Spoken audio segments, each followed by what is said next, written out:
Dzień dobry! Witam z lasu! Jesień, złota polska jesień.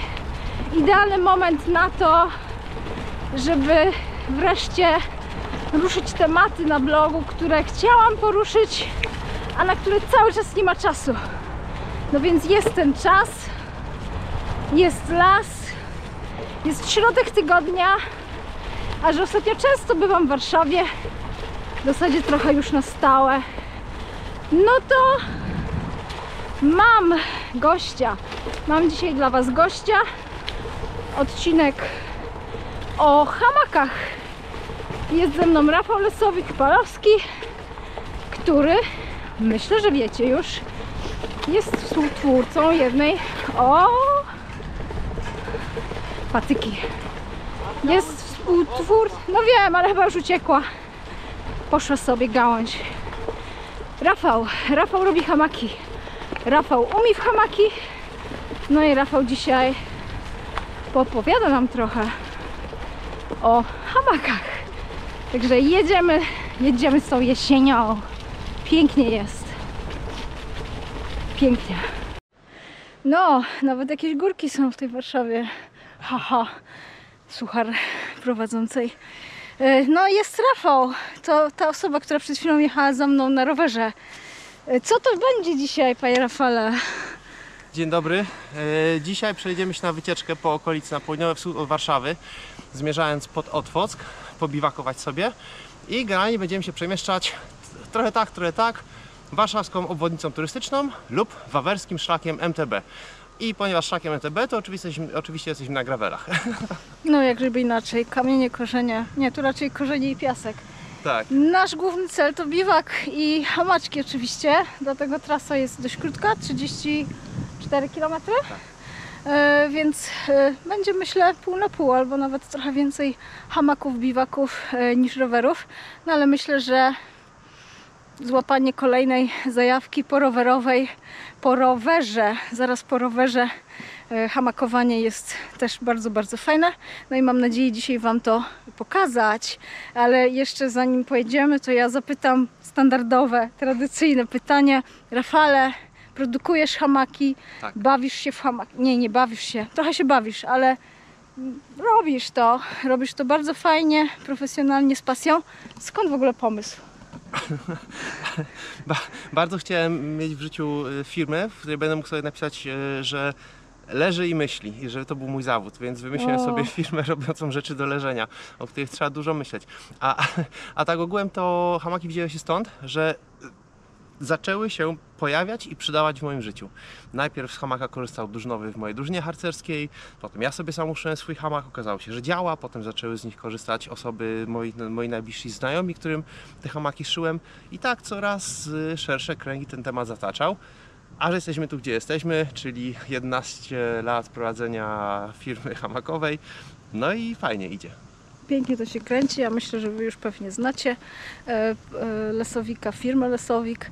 Ja już kilka razy pokazywałam też hamaczki, no bo też się chyba powoli wkręcam, zawsze chciałam spróbować. Chociaż ja nie do końca jestem przekonana, bo to zajmuje strasznie dużo miejsca na rowerze, ale warto, myślę, że warto i dzisiaj to pokażemy, bo jest cudowna jesień, 19 stopni dzisiaj w Warszawie, październik 22.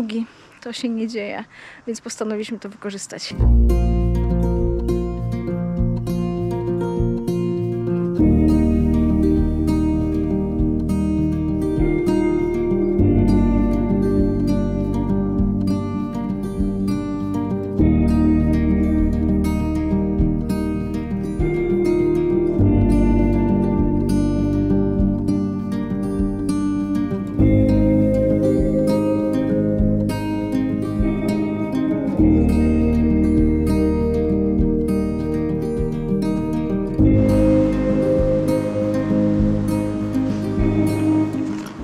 Przygoda, ale pięknie tutaj.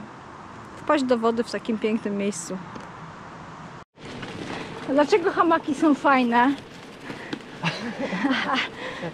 Ojej! Pytanie są nieustawiane. Staram się zaskoczyć Rafała tutaj dzisiaj. No, Czemu hamaki są fajne? bo nic nie daje takiego poczucia sklejenia się z lasem, jak właśnie bycie w nim w hamaku. Każda inna metoda gdzieś stanowi jakiegoś rodzaju barierę. Na przykład, no namiot oczywiście, po prostu zamykamy się odgradzamy, zamek zapięty.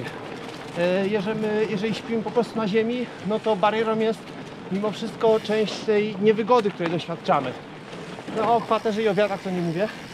A hamak jest jak taka, tak jakby coś w lesie wyrosło. Błona się rozpięła między drzewami, wy do niej podchodzicie i już jesteście.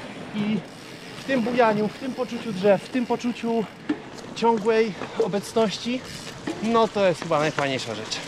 No ale ja myślę, że musimy trochę tu z mitem bujania się rozprawić. Nie jest tak, że Bardzo chętnie. niektórzy się boją, że za bardzo buja, a wcale tak nie buja. No, Buja. buja bardzo malusieńko. W ogóle przez to, że jest punkt, środek ciężkości jest dosyć nisko. Jak się tak dobrze hamak rozwiesi, to kilkadziesiąt centymetrów poniżej punktu mocowania, czasami nawet metr. Więc jakby to bujanie nie ma takiego charakteru jak na huśtawce, czyli że jest jakby po łuku. Jeżeli już coś odczuwacie, to jest przesunięcie 5-10 cm, ale równolegle. Więc raczej jakby na boczek się przesuwacie, niż faktycznie takie bujanie, wiecie, jak na statku. Więc choroba morska nikomu nie grozi na hamaku. Jak ktoś się boi bujania, nie ma takiego. Chyba że się chcesz bujać, to się musisz bujnąć. Dobra, odkładam kamerę.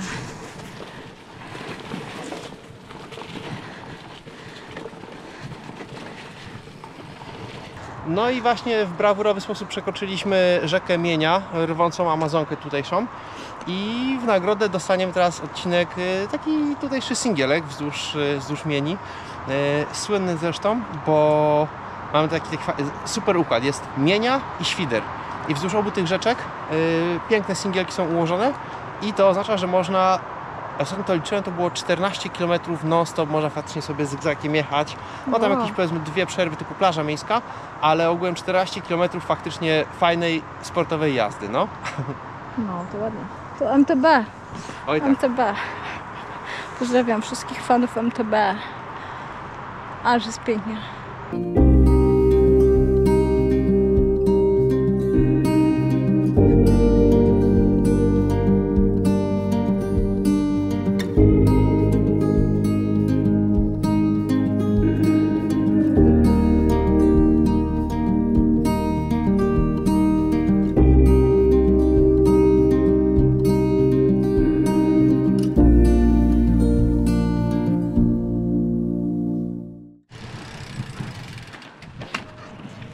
No i mamy sklepik.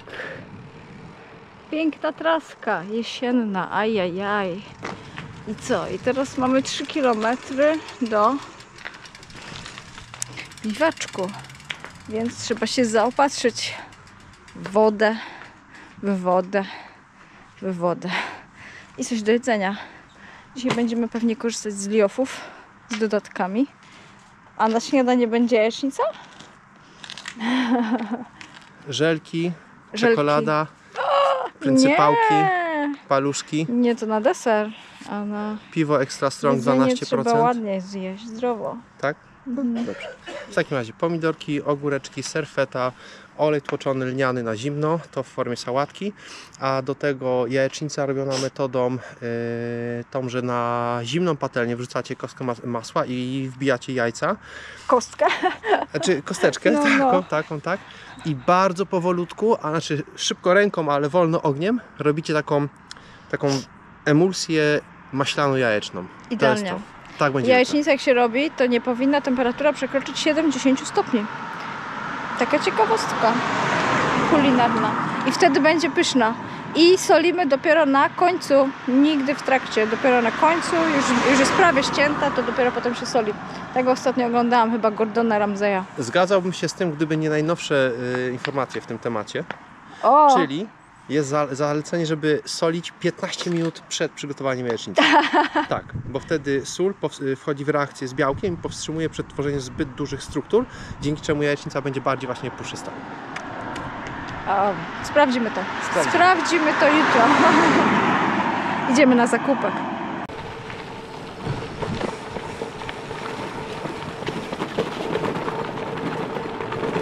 Zakupy zrobione. Jedziemy szukać domu. Szukać miejsca na dom. Ależ pięknie słoneczko tutaj przyśwituje przez te drzewa, ale zaraz będzie zimno.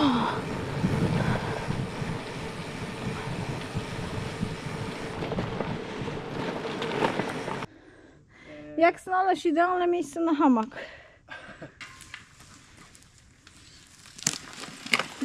Sposobów na wyznaczenie miejsca na hamaczek jest bardzo dużo. Najpierw Ale jakieś takie protipy. protipy. 3 protipy.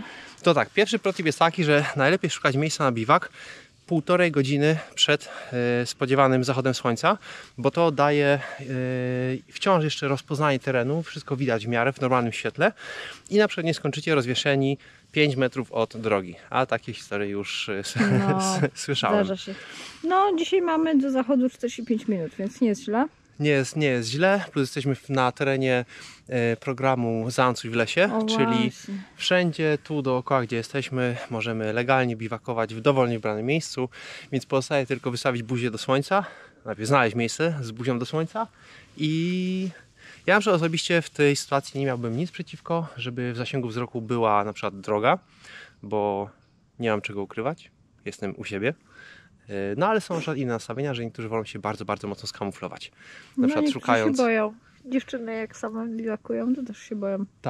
Tak. No ale Jest myślę, to że trochę dzisiaj niebezpieczne. ja nie czuję powodów do chowania się. Czy idziemy na górkę? Ja bym się rozstawił na słonku, no to właśnie tam. O. Dobra. No ładnie tu, plaża. Brakuje tylko jeszcze wody. Gdzie to morze? No ładnie tu. Tak, więc Czyli mamy- teraz szukamy drzew tak. odpowiednich. Odległość jaka? Na temat drzew. Odległość 6 do 8 normalnych kroków. Czyli na przykład moja miarka w oku. Powiedzmy tak, od tego drzewka do następnego 1, 2, 3, 4, 5, 6, 7 Idealnie. i to była dobra odległość na jeden hamaczek. Dobrze. A drugi? Jeżeli się biwakuje w 2 osoby i chce się rozstawić hamak w takim ustawieniu takim społecznościowym, to najlepiej znaleźć 3 drzewa, które tworzą narożnik kwadratu. Tak? Tak. No bo wtedy mamy 2 hamaki pod kątem 90 stopni od siebie i to sprawia, że się elegancko zmieszczą też tarpy rozstawione od jednego do drugiego hamaka, podniesione w górę. No i będziemy mieli taki mały zakątek, taką jakby 2/3 podkowy sobie zbudujemy w ten sposób. Okay. No i gdybyśmy byli we trójkę, to ustawilibyśmy się zajmując 3 boki kwadratu, czyli tworząc pełną podkowę. No, okej. to jest tak optymalnie. Albo możemy się robić też równolegle, żeby sobie machać ręką i żeby sobie podawać kawkę i herbatę. To może jest dobrze tu i tu i tu i tu. Ogółem troszkę łatwiej byłoby nam, gdybyśmy zeszli ciut Niżej. niżej. Aha. Nie jakby na tej samej górce tutaj, Jasne. tylko myślę, że gdzieś na przykład Aha. całkiem spoko, wydaje mi się, że wygląda Aha, to i to. Też mi się podoba. I to i tamto. i na przykład to i tamto, Aha. albo to i to mniejsze. Aha. Żywe. No i wtedy mielibyśmy taki trójkąt i to by mogło elegancko zadziałać. O, ekstra. I mielibyśmy jeszcze... Chyba, że nie używasz tarpa jak mamba, bo biwakujesz tylko wtedy, kiedy jest ładna pogoda. Ja nie cierpię tarpów, Masz bo dzisiaj tarpy... masz tarpa? Nie mam dzisiaj tarpa, bo dzisiaj ma być słońce i ma być ładna pogoda i no i w ogóle ja nie lubię tarpa, ponieważ mnie tarp za bardzo oddziela od przyrody, a lubię w hamaku leżeć i widzieć wszystko. Nie lubię się zasłaniać. Bardzo ładne myślenie, podoba mi No. się. Ale no wiadomo, że czasami trzeba, nie? Ale mi się w hamaku podoba jednak to, że jestem otwarta. Drzewko pokazowe. Tak, drzewko pokazowe. Szukając drzew na rozwieszanie hamaków, są jeszcze 2 ważne rzeczy do ogarnięcia. Czyli pierwsza to, że wyznaczamy drzewa, czy szukamy drzew, które są żywe. Bo jak drzewo jest martwe, to nie wiadomo w jakim jest stanie i pod obciążeniem może się po prostu przewrócić. Albo wyjść z ziemi, albo się złamać, albo cokolwiek innego, albo może na przykład spaść jakaś sucha gałąź, która jest gdzieś tam u góry, taka jeszcze ledwo. Więc generalnie szukamy drzew żywych, a szukamy ich w ten sposób, że patrzymy, czy mają igły, czy mają liście, no i taką ogólną jakby kondycję trzeba ogarnąć. A druga sprawa to szukamy drzew nie tylko żywych, ale też odpowiednio dorosłych.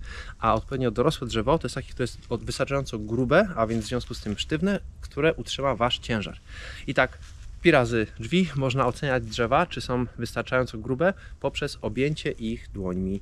I ponieważ zazwyczaj rozmiar dłoni jest w miarę taki proporcjonalny do rozmiaru naszego ciała, to większa osoba będzie musiała szukać większych drzew, a mniejsza osoba wystarczy, że znajdzie mniejsze. Ja mam 1,60 m. Tak, to możesz się wieszać do Ale mniejszych pokaż drzewek. twoje. To, Ja właśnie. 1,86 m, Więc... także jest różnica.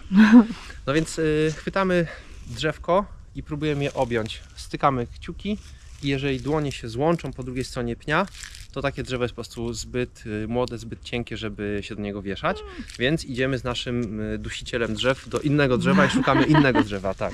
No i na przykład To już będzie boskie. no ewidentnie jest w sam raz, nie daje się objąć, więc do takiego drzewka śmiało można się wieszać. No, ale jeszcze jest trzecia zasada, szukania odpowiednich drzew. Jak już sobie takie znajdziemy, to podchodzimy do niego i przy okazji patrzenia, czy tam wszystko w porządku z tymi gałęziami, no tak jeszcze się z nim witamy. Cześć drzewko, siemanko. Ale dzisiaj zrobimy sobie biwaczek, no to będziemy sobie dzisiaj razem. Przedstawić. Tak, Jasne. dzień dobry, to jestem pan Rafał, a ty jesteś pani Sosna. Pani sosny. Sosny generalnie są bardzo fajne. Lasy sosnowe są bardzo, bardzo fajne na hamaki, ależ no ja jestem pod zachwytem tutaj, pod wrażeniem tego miejsca. A jeżeli już przechodzimy do rozwieszania sprzętu, to ja chciałem powrócić do słów, które powiedziałeś na samym początku dzisiaj wycieczki, że to zajmuje tyle miejsca, no nie? I że No, to jest takie pokaż, straszne. że nie. Pokaż, Tak. że nie. A ja pokażę, że nie, pomijając to inne akcje biwakowe. No myślę, że w ogóle ja zrobię osobny odcinek na temat tego, jak się spakowałam, ale Tak? to chyba jutro będę robić, no. No to tutaj jest cały mój zestaw biwakowy, hamakowy, czyli mam tutaj torba 13-litrowa od Triglawa i mam w środku tarpa, hamak, podpinkę, śpiwór, mały hamak bagażowy Huba, plus larwa, pokrowiec na to wszystko. Jedne, czego tutaj nie ma hamakowego, to zestaw śledzi, które włożę po prostu w innej kieszonce. Ale tak, no to cały kompletny zestaw, podkreślam, razem ze śpiworem. Na takie warunki jak dzisiaj są, czyli prognozowane 7 stopni nad ranem, to jest zestaw, który w zupełności wystarczy. Więc całkiem No, wystarczy tobie. Ile masz tam gramów puchu? 240. No właśnie, ja bym już w tych gramach puchu, byłoby mi zimno. Ja mam dzisiaj 400, ale to myślę, że może na wyrost, bo ja mam wrażenie, że będzie jednak trochę zimniej, bo byłam w poprzedni weekend, znaczy no 3 dni temu i było chłodniej. O nie. Mam nad wyrost duży śpiwór, 400, ale ja lubię jak mi jest gorąco, a Rafał, no A Rafał wziął ciepłe kalesony i bluzę dodatkową. okej, no ja bym powiedziała, że 300 dzisiaj byłaby może odpowiednia dla dziewczyny, nie? Jakbym miał 300, to ja bym wziął 300. Okej. No, tak, i miałbym wtedy spokój. Też Ależ. lubię ciepełko. No to do dzieła. Pokazuj, co tam jest. Dobrze, to do dzieła.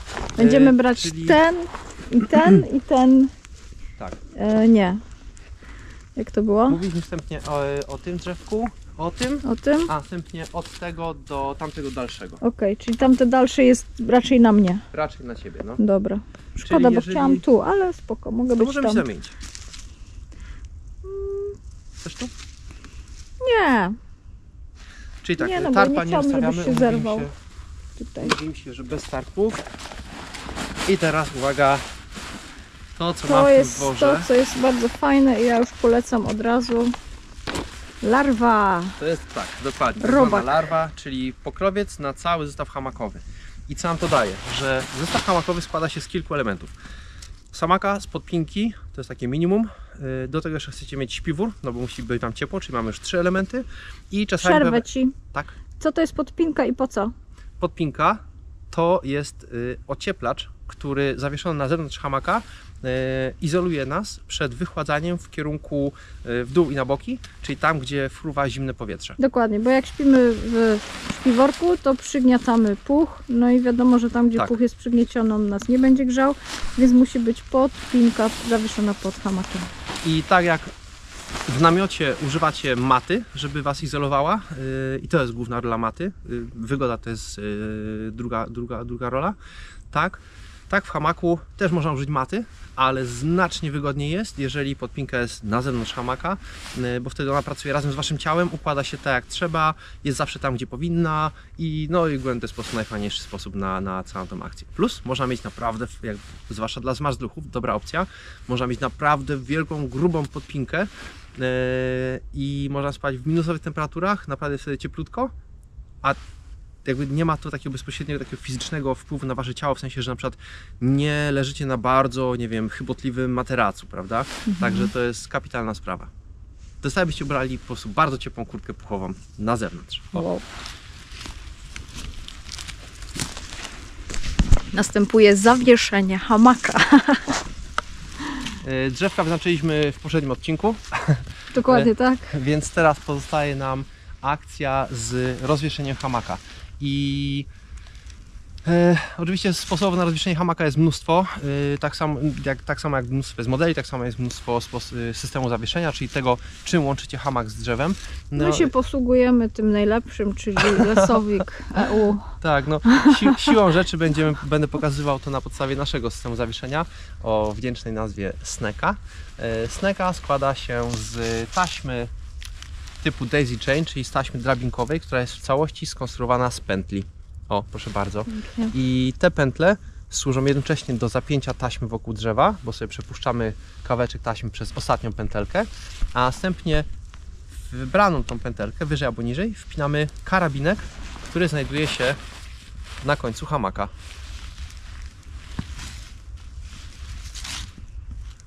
I ta sama taśma służy też potem do regulacji. O. Czyli tak, z jednej strony taśma zawieszona mniej więcej na wysokości wzroku i z drugiej strony na kolejnym drzewie musimy zawiesić ją na tej samej wysokości, ale nie na wysokości od ziemi, tylko na, jak gdyby mając, wiecie, w oczach miarkę laserową, tak? Czy poziomicę laserową. Idealnie to zrobiłeś.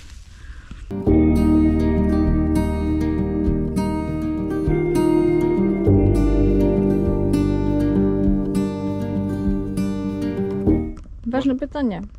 Tak? Jak spać w tym hamaku, żeby było wygodnie? No to w telegraficznym skrócie wsłuchać się w swoje ciało, bo ja spotkałem się z osobami, które w hamaku śpią na plecach, albo na boku, albo zwinięte w pozycji embrionalnej. W każdym razie hamak jest taką opcją, że najlepiej się w nim tak, wiecie, położyć, pokokosić i jakby w pewnym momencie poczujecie, że tak i to jest ten moment. Więc jakby ciało w pewnym momencie da znać, że już nie czuje żadnego napięcia, że nie czuje jakiejś niewygody, że jakaś dziwnie grawitacja na Was nie działa, że leżycie jacyś wykręceni, tylko po prostu leżycie tak. Jeżeli poczujecie totalny luz i tak się naprawdę wyobraźcie sobie, że jesteście na przykład takim ciepłym racuszkiem, no to wyobraźcie sobie, że jesteście takim ciepłym racuszkiem, który sobie tak po prostu leży i jeżeli tak się czujecie, to znaczy, że leżycie dobrze. Natomiast jeżeli chodzi o takie podpowiedzi już takie bardziej konkretne, hamaki turystyczne, te o współczesnej konstrukcji, są bardzo szerokie i cała rzecz polega na tym, żeby one są po to takie szerokie, żeby sobie całą tę szerokość wykorzystać i wykorzystujemy tę szerokość kładąc stopy przy jednej krawędzi hamaka, a barki przy drugiej. I w ten sposób leżymy tak naprawdę po skosie, czy też po przekątnej i to jest tak zwany sposób brazylijski. Bierze się ta nazwa stąd, że pierwotnie hamaki używane w Brazylii też miały właśnie taki kształt, takiego wielkiego liścia i nie leżało się w nich wzdłuż osi, jak w naszych takich tych hamakach ogrodowych, to jest No tak, bo wszyscy się boją, że będą ich plecy boleć, nie? Tak. Znaczy nie wszyscy, dużo osób boi się, nie? Tak, bo mają doświadczenia z tymi hamakami albo z siatkowymi, albo po prostu z ogrodowymi, które są po pierwsze z tkanin, które są rozciągliwe, czy z materiałów, które są rozciągliwe, a po drugie leżą w ten taki jakby no nieanatomiczny sposób. Hamaki turystyczne, nasze hamaki są robione z tkanin, która jest nierozciągliwa, więc ona jest bardzo, bardzo stabilna, nawet pod dużym obciążeniem. To jest pierwszy fajny czynnik, a po drugie są właśnie szerokie, więc można, tak jak wspomniałem, wykorzystać całą ich szerokość i się wyłożyć w taki sposób, który jest, oczywiście nie będzie się leżało w ten sposób całkiem na płasko, ale też na szczęście nie trzeba leżeć całkiem na płasko, jak w łóżku, bo Ludzkie plecy to nie jest linia prosta. Mhm. Więc to, że leżymy lekko tacy, wiecie, pofalowani, podpinka trochę to teraz ogranicza ten widok, ale widać byłoby, że moja sylwetka jest taka wciąż, ma naturalne wygięcia tam, gdzie one po prostu występują w kręgosłupie, to jest jedno. I po drugie, to podparcie czy podtrzymanie tego ciała jest równomierne, nie ma punktów nacisku. I w związku z tym, dobra wiadomość dla osób, które się lubią kręcić w nocy i zmieniać pozycję, przez to, że w hamaku nie ma punktów nacisku, to wasze ciało nie będzie uciekało od tego nacisku, no bo stąd się bierze potrzeba obracania się i wiercenia się, bo że po prostu coś co chwilę boli, albo ugniata bark, albo biodro, albo kolano, albo komuś głowa opada. No w turystyce jest to szczególnie jeszcze wzmocnione, ze względu na to, że jednak tego podparcia śpiąc na macie jest na ziemi, w namiocie jest dużo mniej. Natomiast w hamaku to podparcie jest równomierne. Tam gdzie ja nacisnę łokciem, tam tkaina ulega, a gdzie indziej się delikatnie podniesie. I to cały czas sobie pracuje w takiej harmonii i w takiej w równowadze. Więc pod tym względem jest ekstra. Poduszka? Ja nie używam, ale, Ja używam. ale są tacy, którzy używają i sobie bardzo Pod bardzo kolana pochwalą. też czasami wkładam. Poduszka pod kolana? No ja czasami wkładam. Tak, To to jest mi się fajna, zdarza, to jest fajna no. rzecz. Albo jak mam jakieś ciuchy ze sobą, to jeszcze też mi się zdarza je trzymać, żeby były ciepłe. Dokładnie. I wtedy mam je też czasami tam gdzieś Tutaj pod kolankami. kolana. Raz, że wtedy kolanką jest. O, jak sobie wyobrazicie taką filmową kozetkę u pana psychologa, która jest taka, wiecie, plecy, uda i potem znowu łydki, golenie i tak dalej. No to podobny układ możecie w hamaku uzyskać, tylko że terapeutą nie jest gość po uniwersytecie, tylko ptaszki i przyroda. No i jest ekstra.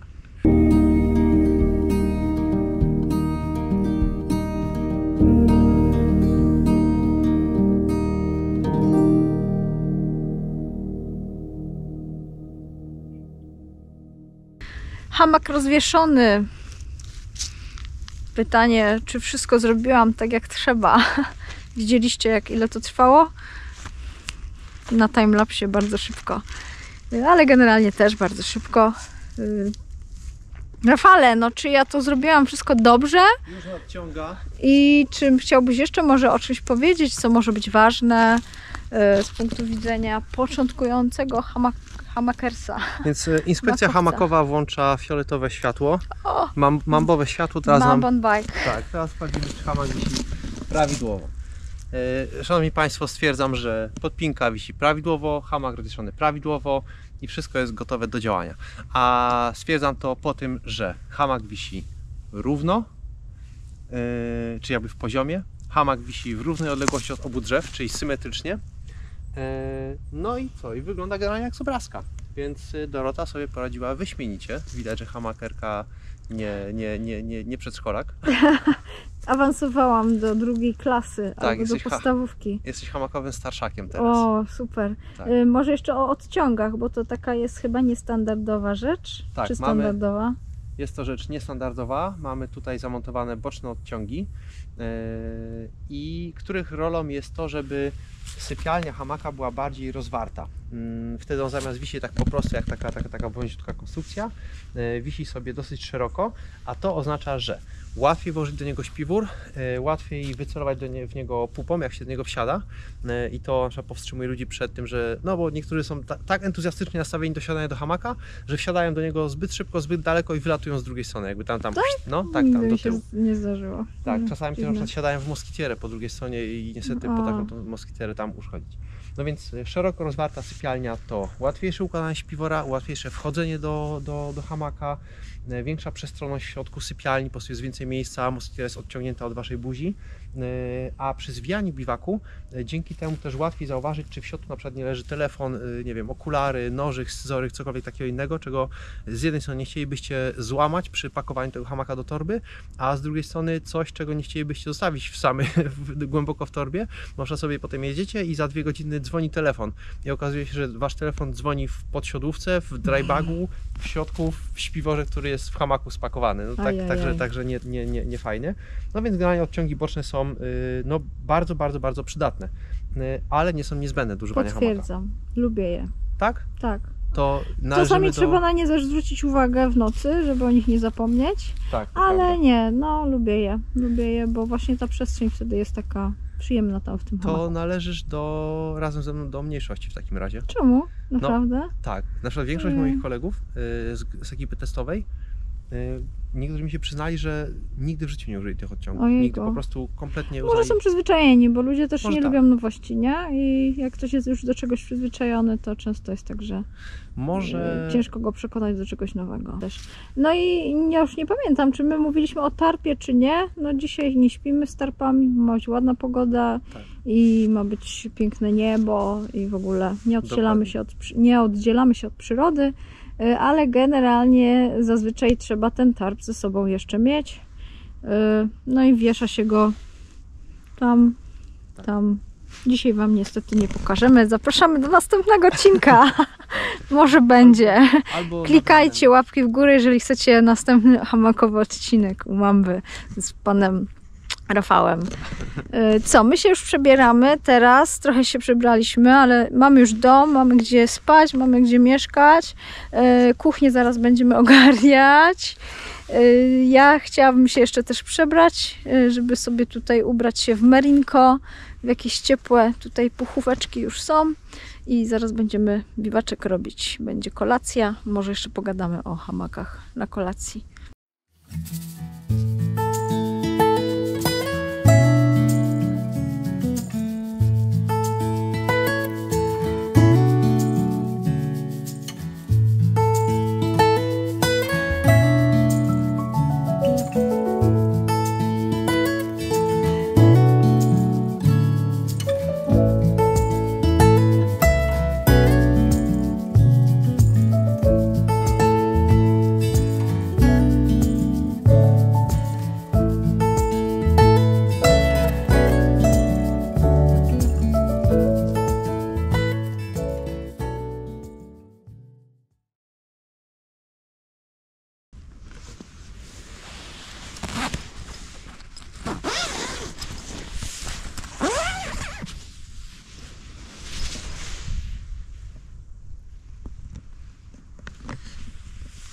Dzień dobry, siemaneczko.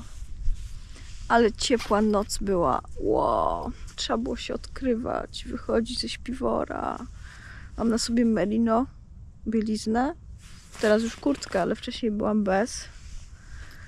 Ale było w nocy ciepło. Ciekawe, czy Garmin zarejestrował. Specjalnie włączyłam Garmina, żeby zarejestrował nocną temperaturę. Zobaczymy. Bo to była jakaś dziwna anomalia. Duży wiatr. Spory wiatr i naprawdę chyba z 15 stopni było. Jak nic. No piękne miejsce. Cudna noc. Coraz wygodniej mi w tych hamakach. Wychodzić się nie chce. Ależ to jest pięknie móc spędzić sobie w tygodniu taką noc. Ale trzeba się zbierać na 12 do pracy.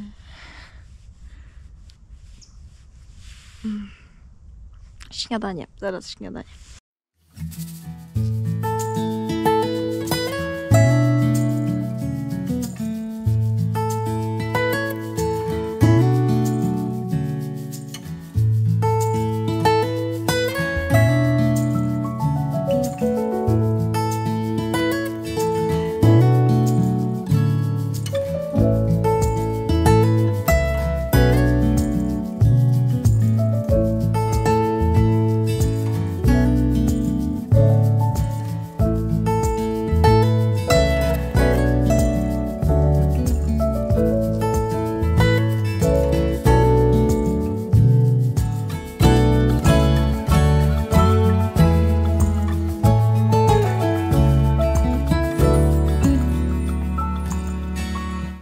No i co? Śniadanie zjedzone.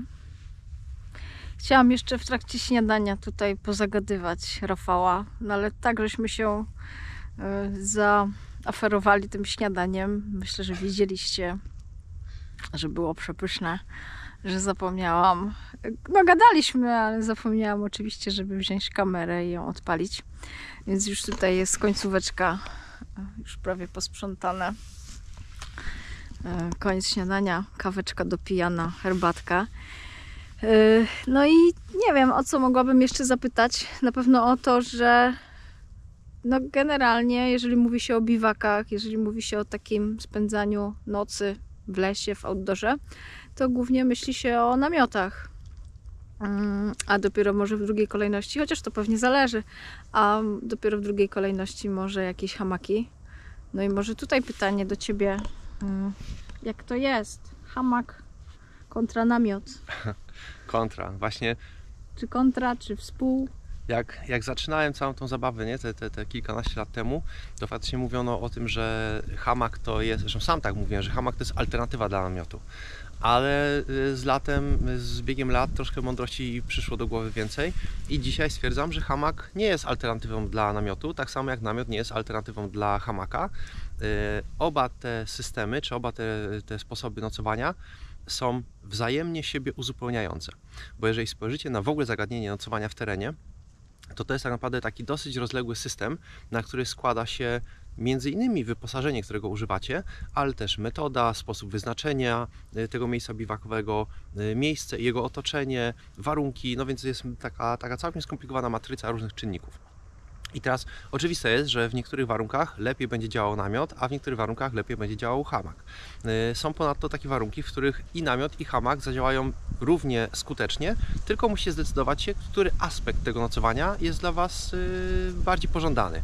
Czy bardziej pożądany jest ten luz wynikający z bujania się w hamaku i to możliwość takiego rozprostowania się, czy być może ta taka przytulność i taka bardzo daleko rozwinięta intymność bycia w swoim własnym namiocie.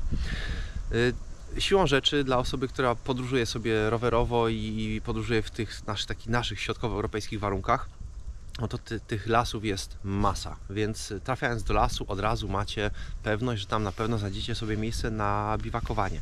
I chyba takim pierwszym rzucającym się w oczy czy na myśl elementem, tą korzyścią z użycia hamaka jest to, że kompletnie możecie zapomnieć w ogóle o podłożu. Obojętnie, nieważne czy będzie krzywe, pochyłe, kamieniste, korzeniaste, pełne szyszek, pełne nie wiadomo czego jeszcze, mokre, brudne, o tym całkowicie w ogóle zapominacie, bo interesuje Was wyłącznie to, co jest od pół metra i wyżej. I czy będzie krzywe? No tak jak tutaj mamy, znalezienie miejsca tutaj pod namiot, jak widzicie, mogłoby być ciężkie, bo wszędzie są pagórki i górki z górki, Tak. nie? No z daleka wygląda ładnie, fakt. ale potem zaczyna się człowiek przyglądać i no nie ma takich 2 metrów, żeby był tak faktycznie fajnie na łóżeczku, a przecież nikt się w tym namiocie nie chce zsuwać, prawda, zjeżdżać.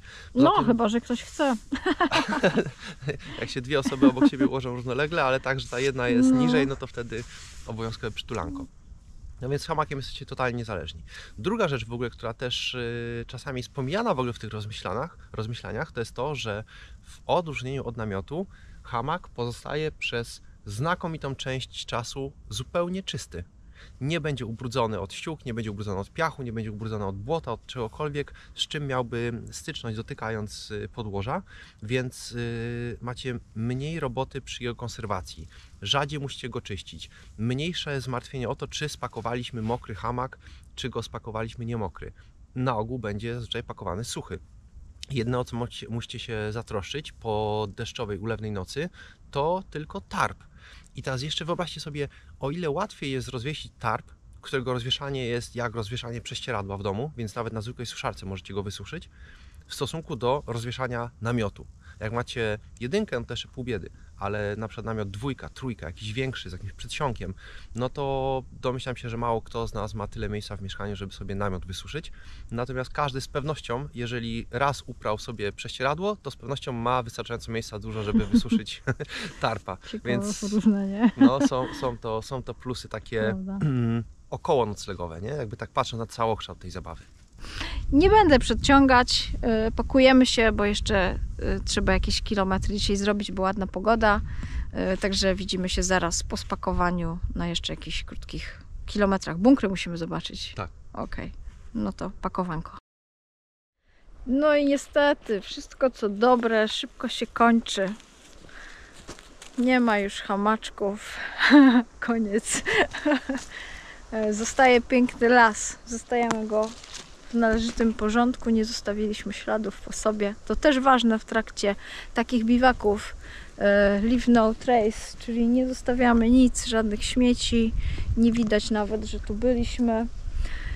To ważne, żeby inni też sobie mogli przyjechać w takie miejsce i też poczuć przyjemność z przebywania tutaj. Ja mam nadzieję, że Wy poczuliście przyjemność z oglądania tego odcinka. Będziemy już powoli kończyć. Przejedziemy się jeszcze w okoliczne bunkry. I gdzie Tak. to miało być? I jak to się miało nazywać? Fort, Szałaso Fort z drewna. Szałaso Fort z drewna. Jedziemy jeszcze zwiedzać. Baza partyzantów, tak. Także będzie jeszcze element turystyczno-krajoznawczy. Co? Dziękujemy Wam za oglądanie. Mam nadzieję, że coś tutaj, czegoś się tutaj dowiedzieliście ciekawego, że może zainspirowałam Was do spróbowania kolejnej formy aktywności, która mi się bardzo podoba.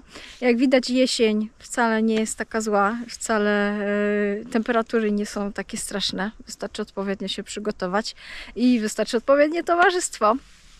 Dzięki wielkie bardzo za Tobie, Rafał, za to, że w sumie mogliśmy się tutaj zebrać razem. Przekazałeś trochę wiedzy. Jeżeli chcecie więcej, no to dajcie znać w komentarzach. Jeżeli jakieś pytania macie odnośnie hamaków, to też dajcie znać w komentarzach. Będziemy może na nie odpowiadać, albo poproszę Rafała, żeby gdzieś tam odpowiadał. No i co? Z pięknego lasu żegnamy się z Wami i do zobaczenia w kolejnym odcinku. Bye!